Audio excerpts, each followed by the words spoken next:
చౌటి దిబ్బల్లో శ్రీ కనకదుర్గమ్మ వారికి 108 ప్రసాదాలతో నైవేద్యం పెట్టారు. ఇన్ని ప్రసాదాలు ఏనాడు ఇక్కడ పెట్టినట్టు నేను చూడలేదు. ఆ విధంగా ప్రసాదాలను రెడీ చేశారు. చాలా మంది వచ్చారు. ఎటు చూసినా సరే గుళ్ళో శ్రీ శక్తే కనిపిస్తుంది. ఈ ప్రసాదాలు చేసిన ప్రతి ఒక్కరు చాలా గ్రేట్. ఎంతో కష్టంతో కూడుకున్న పనినన్న అమ్మ మీద భక్తితో చాలా ఇష్టంగా చేశారు. నైవేద్యం పెట్టడం పూర్తయిన తర్వాత పూజని కంప్లీట్ చేసి ఆరతి ఇచ్చారు. ఇక నుండి మొదలైంది అమ్మవారికి ఎంతో ఇష్టమైన శరణఘోష. ఒక్కసారి మీరు వినండి, నాకే గూస్ బాంబ్స్ లేసినాయి.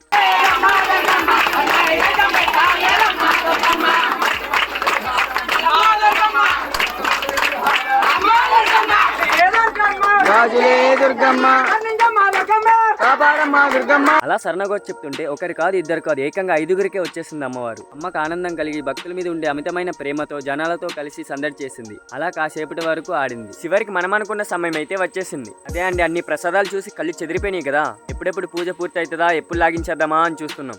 ఆ టైం చివరికి ఎలాగైనా సరే ప్రసాదాన్ని తీసుకొని తినేసాను. ప్రసాదాలు అయితే చాలా బాగున్నాయి. ఇవి చేసిన ప్రతి ఒక్కరికి కృతజ్ఞతలు.